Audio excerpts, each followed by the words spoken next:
அஸ்ஸலாமு அலைக்கும் வரஹ்மத்துல்லாஹி வபரகாத்துஹு. அன்புக்குரிய சகோதர சகோதரிகளே, அல்லாஹினுடைய மகத்தான கருணையினாலே துல்ஹஜ் மாதத்திலே நாம் இருக்கிறோம். குறிப்பாக அரஃபாவுடைய நாளிலே அன்றை காலை ஃபஜ்ரிலிருந்து செய்ய வேண்டிய முக்கியமான ஒரு அமலை ஆண்கள், பெண்கள், சிறுவர்கள், பெரியவர்கள், பள்ளிவாசலிலே வந்து ஜமாத்தாக தொழக்கூடியவர்கள், வீட்டிலே தனியாக தொழக்கூடியவர்கள், பயணத்தில் இருந்து தொழக்கூடியவர்கள், கலாவாக தொழக்கூடியவர்கள், அதாவாக தொழக்கூடியவர்கள் எல்லாரும் பின்பற்ற வேண்டிய ஒரு முக்கியமான அமல். சொல்லப்போனால் துல்ஹஜ் மாதத்தில் இருக்கக்கூடிய ஒரு முக்கியத்துவம் வாய்ந்த அமல். அந்த அமலை பற்றித்தான் இந்த காணொளியிலே உங்களுக்கு நான் ஞாபகப்படுத்த போகிறேன். ஏகதேசம் உங்களுக்கு எல்லோருக்கும் அது தெரியும், இருந்தாலும் கூட உங்களுக்கு ஒரு சின்ன நினைவூட்டலை இதை செய்து கொள்கிறேன்.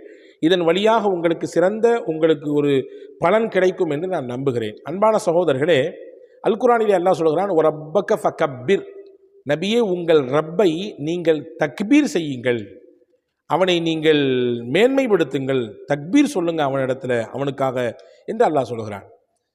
தக்பீருக்குரிய நாட்கள் இந்த துல்ஹஜ்ஜினுடைய நாட்கள். துல்ஹஜ் மாதத்தினுடைய முதல் நாளிலிருந்தே தக்பீரை சொல்ல துவங்க விடலாம். ஆனால் குறிப்பாக தக்பீர் என்பது அரஃபாவுடைய நாளினுடைய காலை ஃபஜரிலிருந்து துவங்குகிறது. அதில் சையதுனா அலி இப்னு அபி தாலிப் ரலியல்லாஹு அன்ஹு, சையதுனா அப்துல்லாஹ் இப்னு மஸ்ஊத் ரலியல்லாஹு அன்ஹு, ரெண்டு பேருமே கல்வியின் உச்சத்தை தொட்டவர்கள். சாதாரணமாலாம் அவங்கள சொல்லிட்டு கடந்துட முடியாதுங்க. அலி ரலியல்லாஹு அன்ஹுடைய கல்விக்கும் ஞானத்திற்கும் அல்லாஹு அக்பர் எவ்வளவு பெரிய ஏணி வைத்தாலும் அவர்களால் அந்த சிகரத்தை எட்டி பிடிக்கவே முடியாது. கல்வியின் உச்ச நிலையை கண்டவர்கள் சையதுனா அலி ரலியல்லாஹு அன்ஹு. நபிகள் பெருமானார் ஸல்லல்லாஹு அலைஹி வஸல்லம் மூலமாக அவங்களுக்கு வாழ்த்தும் கிடைச்சது, பாராட்டும் கிடைச்சது, அல்லாஹ் ரசூலுடைய முஹப்பத்துக்குரியவர் என்ற சுபசோடமும் கிடைத்தது. கல்வியில் மதீனத்து நான் கல்வியின் மதீனா என்றால், பட்டணம் என்றால் அதன் தலைவாசல் அலி என்று பெருமானார் ஸல்லல்லாஹு அலைஹி வஸல்லம் பாராட்டு பத்திரம் கிடைத்தது. அவ்வளோ பெரிய கல்வியார். அவருடைய கல்வியெல்லாம் சும்மா சாதாரணமாக சொல்லிட்டு போக முடியாதுங்க, அவ்வளவு பெரிய சிறப்பானவர். அந்த சையதுனா அலி ரலியல்லாஹு அன்ஹு அவர்களும் 4 பேரிடத்தில் நீங்கள் குர்ஆனை படித்துக் கொள்ளுங்கள், குர்ஆன் எப்படி இறங்கியதோ அப்படியே நீங்கள் வாசிக்க வேண்டும் என்றால் இவரை மாதிரி வாசிங்க, இவரை மாதிரி குர்ஆன் ஓதுங்க என்று சொல்லப்பட்டவர். சிறு வயதிலேயே கல்வியின் மீது தாகம் உள்ளவர். எனக்கு சொல்லித்தாங்களே எதையாவது என்று கேட்கிற சமயத்திலே ரசூலுல்லாஹி ஸல்லல்லாஹு அலைஹி வஸல்லம் அவருடைய தலையை வருடி கொடுத்து கொண்டே சொன்னார்கள், இன்னக குலாமுன் முஅல்லமுன், நிச்சயமாக உங்களுக்கு கல்வி கிடைக்கும், மிகப்பெரிய கல்வியின் பேரரசராக நீங்கள் இருப்பீர்கள் என்று சிறு வயதிலேயே அவருக்கு வாழ்த்தை கொடுத்தார்கள் நபிகள் பெருமானார் ஸல்லல்லாஹு அலைஹி வஸல்லம். ஆமாம், தோற்றத்தில் மெலிந்தவர், ஆனால் கல்வியில் ஞானத்தில் மிக கனமான பாரமான உயர்ந்த கணத்திற்கும் கல்வி அறிவிக்கும் சொந்தக்காரர் அவர்தான் சையதுனா அப்துல்லாஹ் இப்னு மஸ்ஊத் ரலியல்லாஹு அன்ஹு. ஏன் Kareem's biryani paradise at Liberty and catering services, கோடம்பாக்கத்தின் அறுசுவை அடையாளம். 2 சஹாபாக்களை பற்றி தனியாக சொல்லிட்டு இருக்கேன்னு கேட்குறீங்களா? இந்த 2 சஹாபாக்களின் வழியாகத்தான் இந்த தக்பீர் நமக்கு வருகிறது. அரஃபாவுடைய நாள் 9வது பிறையில் காலை ஃபஜர் தொழுகையிலிருந்து ஒவ்வொரு ஃபரலான தொழுகைக்கு பிறகும் தக்பீர் சொல்வதை நமக்கு வழிகாட்டி தந்தவர்கள் இந்த 2 கல்விமான்களான நபிகள் நாயகம் ஸல்லல்லாஹு அலைஹி வஸல்லம் அன்பையும் மிகப்பெரிய பொருத்தத்தையும் பெற்ற இந்த 2 சஹாபாக்கள் வழியாகத்தான் நமக்கு இந்த வழிகாட்டுதல் கிடைக்கப்பெறுகிறது. நம்ம எல்லாருமே சஹாபாக்களை நேசிக்கக்கூடியவங்க, சஹாபாக்கள் காட்டக்கூடிய வழியை பின்பற்றக்கூடியவங்க இல்லையா? சஹாபாக்களை உதாசீனம் பண்ணக்கூடியவங்க இல்லை. அவங்களும் மனுஷன் தானங்க, அவங்களுக்கும் தப்பு தவறு நடக்கத்தானங்க செய்யும். அதனால் அதெல்லாம் நமக்கு தேவையில்லை. முஹம்மது ரசூலுல்லாஹ் சொன்னாங்களா, குர்ஆன் சொல்லியிருக்கா, அதை மட்டும் சொல்லுங்கள்.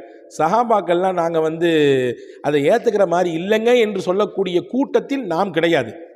நாம் எல்லோருமே சஹாபாக்களை ஏற்றுக்கொள்ளக்கூடியவர்கள், சஹாபாக்களுடைய வழிகாட்டுதலை பின்பற்றக்கூடியவர்கள் இல்லையா? அந்த அடிப்படையில் தானே நம்ம தொழுகிறோம். தராவீஹ் ஏன் தொழுகிறோம்? உமர் ரலியல்லாஹு அன்ஹு காட்டி கொடுத்தாங்க, அதை ஜமாத்தாக ஃபாலோ பண்ணாங்க, அதை அப்படி எடுத்து கொண்டு உம்மத்துக்கு காட்டினாங்கன்றதுக்காண்டி தான் இன்றைக்கி வரையும் உலகத்தில் எல்லா மக்களும் பெரும்பாலும் எல்லாரும் சொல்ல முடியாது, பெரும் பகுதியினர்கள் அதை அப்படி ஃபாலோ பண்ணி 20 ரக்காத் தொழுகிறோமா இல்லையா? அப்போ சஹாபாக்களை நேசிக்கிறோம், அவங்கள ஃபாலோ பண்ணுறோம். அந்த அடிப்படையிலே ஹஸரத் சையதுனா அலி இப்னு அபி தாலிப் ரலியல்லாஹு அன்ஹு அவர்களும் சையதுனா அப்துல்லாஹ் இப்னு மஸ்ஊத் ரலியல்லாஹு அன்ஹு அவர்கள் தான் இந்த துல்ஹஜ் மாதத்திலே குறிப்பாக அரஃபாவுடைய நாளிலிருந்து சொல்லக்கூடிய தக்பீரை நமக்கு அறிமுகப்படுத்துகிறார்கள், வழிகாட்டுகிறார்கள். நான் ஆரம்பத்திலே சொல்லிட்டேன், துல்ஹஜ் மாதத்தினுடைய 1வது பிறையிலிருந்து 13வது நாள் வரைய தக்பீரை சொல்லிக்கிட்டே இருக்கலாம். போகிற இடத்துலலாம் தக்பீர் சொல்லலாம், நடக்கிற இடத்துலலாம் தக்பீர் சொல்லலாம். பள்ளிவாசல், வீட்டிலேருந்து பள்ளிவாசல் நடந்து வர்றீங்க, தக்பீர் சொல்லிக்கிட்டே வரலாம். இது தக்பீருக்குரிய நாட்கள். அதிலும் குறிப்பாக அந்த அந்த 9வது நாள், 10வது நாள், 11வது நாள், 12வது நாள், 13வது நாள், இந்த 5 நாள் இருக்க வெரி இம்பார்ட்டன்ட் டேட்ஸ். ரொம்ப ரொம்ப முக்கியத்துவம் வாய்ந்த நாட்கள் இதுவெல்லாம். இந்த நாட்களில் எல்லா இடங்களிலும் படுக்கிற நேரமும், உட்கார்ந்து இருக்கக்கூடிய நேரமும், கடையில் இருக்கிற நேரமும், வாகனத்தில் பயணிக்கக்கூடிய நேரமும் தக்பீர் சொல்லிக்கொண்டே இருக்கலாம் என்று மார்க்கம் சொல்லுகிறது. அதிலும் குறிப்பாக இந்த 5 நாட்களில் ஒவ்வொரு தொழுகைக்கு பிறகும் ஃபரலா தொழுகக்கூடிய தொழுகை, நீங்கள் வீட்டில் தனியாக தொழுதாலும் சரிதான், ஆணாக இருந்தாலும் சரிதான், பெண்ணாக இருந்தாலும் சரிதான், பள்ளிவாசலில் ஜமாத்தா சொல்லுதாலும் சரிதான், கலாவாய் போச்சு ஏதோ வக்து, அந்த தொழுகையை கலாவா திருப்பி தொழுதாலும் சரிதான், பயணத்தில் இருக்கிறீங்க சுருக்கி தொழக்கூடிய தொழுகை, அப்படி தொழக்கூடிய தொழுகையாக இருந்தாலும் சரிதான், எந்த ரூபத்தில் இந்த ஃபரலான தொழுகைகள் நிறைவேற்றப்பட்டாலும் அந்த ஃபரது தொழுகைக்கு பிறகு ஒரு முறையாவது தக்பீர் சொல்ல வேண்டும். எப்பத்திலேருந்து துவங்குது இது அப்படின்னா, அரஃபாவுடைய நாள் இருக்குல்ல, 9வது பிறை, அந்த 9வது பிறையினுடைய காலை ஃபஜர் தொழுகையிலிருந்து தக்பீர் துவங்குது. அப்போ 9வது நாள் 5 வக்து தொழுகை, ஓகேவா? 10வது நாள் 5 வக்து தொழுகை, 11வது நாள் 5 வக்து தொழுகை, 12வது நாள் 5 வக்து தொழுகை, 13வது நாள் இருக்கு பாருங்க, அன்னைக்கு அசரோட தக்பீர் முடிஞ்சிருச்சு. அப்போ கிட்டத்தட்ட 5 நாளில் 23 வக்து சொல்கிறோம்.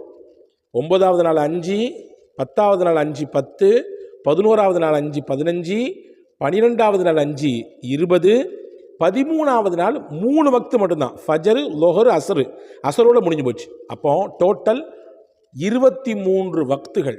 23 வக்துகளிலே ஒவ்வொரு ஃபரதான தொழுகைக்கு பின்பும் ஆண்கள் பெண்கள் தனிமையில் கூட்டாக எப்படி தொழுதாலும் ஒரு முறையாவது தக்பீர் சொல்லிவிட வேண்டும். தக்பீருடைய வாசகம் என்ன? நம்ம எல்லாத்துக்கும் தெரியும், மறுபடியும் சொல்லித்தர ஞாபகப்படுத்திக் கொள்ளுங்க. அல்லாஹு அக்பர், அல்லாஹு அக்பர், லா இலாஹ இல்லல்லாஹு, அல்லாஹு அக்பர், அல்லாஹு அக்பர், வலில்லாஹில் ஹம்த். அவ்வளோதான்.